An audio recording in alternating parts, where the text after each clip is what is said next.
Hey everyone, and welcome back for another deep dive with us. Always a pleasure to be back. Today we're going to be looking at Jimmy Carter, Oh, okay. and specifically his decision to formally recognize Communist China back in 1978, Right. which was a pretty big deal. Yeah, huge. And we're going to be basing this mostly on a BBC article that's called Okay. "It Was Destiny: How Jimmy Carter Embraced China and Changed History." Interesting title. So we're going to kind of unpack that and see Yeah. how it reshaped global politics Okay. and still is impacting us today. Sounds good. So kind of a big question is, did this benefit the U.S. or did it actually help create like a future rival? Right. Well, I mean, it's always tough to judge these things in hindsight, Yeah. but we're going to have to try and put ourselves back into the late 1970s. Right. Cold War is going on. Mm-hmm. U.S. is looking to counter Soviet influence. Right. And then China enters the scene. Exactly. But Carter's relationship with China actually goes way back. Oh, yeah. How so? Well, his first encounter was in 1949 as a young naval officer in Qingdao during the Chinese Civil War. Wow, that's a long time ago. And this Deng Xiaoping, the future leader of China, Right. was actually stationed just kilometers away on the opposite side of the conflict. No way. Talk about a historical coincidence. I know, it's almost like it was meant to be. Right, like fate setting the stage for their later encounter. Exactly. It really adds another layer to this idea of destiny that Carter felt Yeah. when he talks about normalizing relations with China. So fascinating. Really shows you just how complex history can be. For sure. But before we get too ahead of ourselves, Okay. we should talk about Nixon and Kissinger Okay. and all the groundwork they laid in the early 70s. Right. They were the ones who really kickstarted this process. Exactly. So they were trying to improve relations with China as a way to kind of gain some leverage over the Soviets. Exactly. It was all about geopolitics. So not really about genuine friendship then. Well, I don't know about that. I think there was definitely a desire on both sides to find some common ground. Okay. But you're right. The main goal was definitely strategic. So the U.S. was basically trying to contain the Soviet Union. Pretty much. Yeah. And at that time, China was under Mao Zedong. Right. And they were becoming increasingly wary of the Soviets. Okay, so enter Carter. Right. He inherits this really delicate diplomatic situation Yeah. and decides to just go full steam ahead. And he really shook things up. Yeah, in December 1978, he formally establishes diplomatic relations with Beijing. A bold move for sure. Totally unexpected for a lot of people. Yeah, it completely reshaped the global landscape. So the BBC article mentions how Beijing was super happy. Oh, for sure. This is a huge victory for them. But Taiwan, on the other hand, was devastated. Yeah, they had enjoyed U.S. support as like the real China for so long. Right. It was a major setback for them. And Carter's still a controversial figure in Taiwan because of this. Yeah, I can understand why. So can we talk about the One China policy? I hear it all the time. Right. I'm not really sure what it means. So it's basically the foundation of U.S.-China relations, even today. Okay. It acknowledges that there's only one sovereign Chinese government, and that's in Beijing. Okay. But it gets even more complicated, right? Oh, yeah. Because even though the U.S. recognized Beijing, Right. Congress passed a law saying we could still sell weapons to Taiwan for their defense. Right. That's been a major point of tension in the relationship ever since. Oh, that's like playing both sides. Yeah, it's a delicate balancing act that every president after Carter has had to deal with. So back to Carter. Why did he even decide to do this? No, it's a combination of things. Like what? Well, you have to understand the global context. 1979 was a crazy year. Okay. The U.S. and China, despite their differences, they both saw the Soviet Union as a threat. So the enemy of my enemy is my friend kind of thing. Exactly. So shared interests, not shared values. I think that's a fair assessment. And on top of that, Carter and Deng had a pretty good relationship. Yeah, they were both straight shooters, no-nonsense kind of guys. I read in Carter's diary that he actually found Deng to be a pleasure to work with. Yeah, a lot of experts say they had a genuine connection. Interesting. You know, Deng is a really fascinating figure in his own right. Tell me about him. Well, he survived multiple political purges under Mao Oh, wow. to eventually become China's paramount leader. So he must have been pretty tough. Yeah, incredibly resilient and pragmatic. And he wanted to modernize China. Exactly. That was his main focus. So for him, the U.S. was a means to an end. I'd say so. He saw the U.S. as a way to boost China's economy and counter the Soviet threat. And, you know, that's a pattern we see a lot in U.S.-China relations. What do you mean?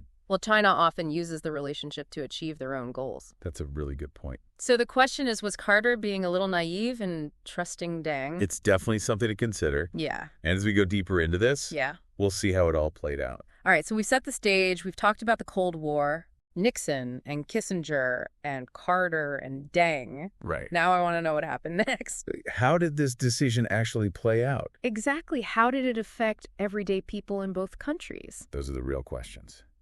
And that's what we're going to dig into next. Looking forward to it. Okay, so Carter makes this huge decision to recognize China. Huge. But what were the actual, practical changes? Right. What happened on the ground? Yeah. Well, one of the biggest things was this economic boom. Okay. So Carter gave China what's called most favored nation trade status. Most favored nation. What's that? Basically, it meant China got the lowest possible tariffs on their exports to the U.S. Oh, so Chinese goods suddenly became super cheap for Americans? Exactly. And Americans love to bargain. Yeah, I bet. So demand for everything went through the roof. What kind of things? Oh, clothes, toys, electronics, all that stuff. Wow. And within a year, two-way trade between the two countries doubled. No way. That's a lot. It was huge. American consumers were loving it. Yeah, but were American companies happy? That's a good question. Yeah. Because some people say this led to a decline in U.S. manufacturing. Makes sense. Companies probably wanted to produce things more cheaply. Right. They moved their factories overseas to take advantage of China's lower labor costs. So kind of a mixed bag then. Yeah, definitely a double-edged sword. Yeah. Cheaper goods for consumers, but potential job losses in the U.S. And we're still dealing with that tension today, right? Absolutely. It's one of the biggest challenges in the U.S.-China relationship. So apart from the economic side of things, what about culture? Oh, yeah. There was a huge cultural exchange. Really? Yeah. Americans were super curious about China after decades of basically no contact. That makes sense. So universities started offering Chinese language courses. Museums had exhibitions of Chinese art. Cool. Chinese delegations came over sharing their music and their food. Oh, I remember seeing pictures of Deng Xiaoping wearing a cowboy hat at a Texas rodeo. Oh, yeah, that was a classic. Total charm offensive. Exactly. Deng knew how to play to the American public. He really went from this mysterious figure to, everyone's favorite grandpa. I had that twinkle in his eye.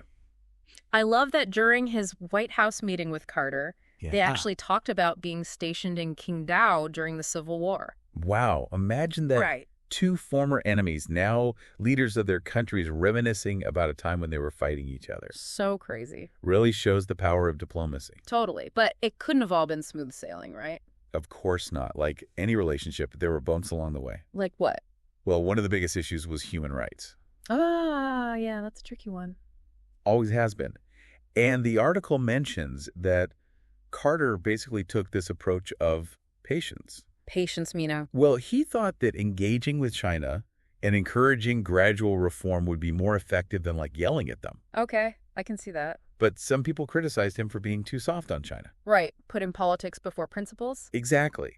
But others argued that he was just being realistic. Realistic how? Well, they said there's only so much a U.S. president can do to change another country's internal policies. Yeah, that's fair. It's a tough balance to strike. For sure. So let's talk more about China using this relationship with the U.S. for their own benefit. Okay. You mentioned that earlier. Right. Well, remember, one of Deng's main goals was to modernize China's economy. Mm-hmm. And he needed the U.S. to do that. What did he need specifically? Well, he wanted access to American technology investments, things like that. So he was willing to play nice with the U.S. to get what he wanted. You could say that he was a brilliant strategist. And did it work? I mean, look at China's economic transformation over the past few decades. It's pretty amazing. Right. And the U.S. played a big role in that. By giving them access to our markets and stuff. Exactly. So maybe Carter's decision actually helped create the economic powerhouse that China is today. It's definitely a possibility. It's hard to say for sure what would happen if we had stayed isolated from China. Yeah, that's true. But engagement definitely gave him a huge boost. And did anyone think that engaging with China would lead to more democracy there? Well, yeah, a lot of people hoped that as China became more integrated with the global economy and exposed to Western ideas, Yeah. they'd start to move towards democracy. But that hasn't really happened. Not really. They've taken a different path. So was Carter wrong?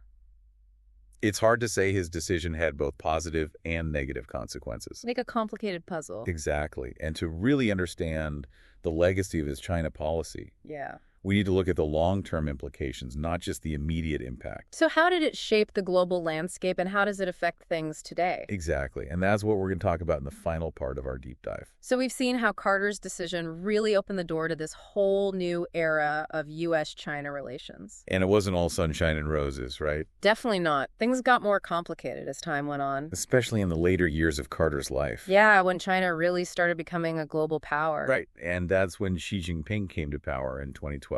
And that kind of changed everything. Yeah, the relationship became much more strained. So Carter went from being like best friends with China to kind of being ignored. It's a pretty interesting turn of events. What happened?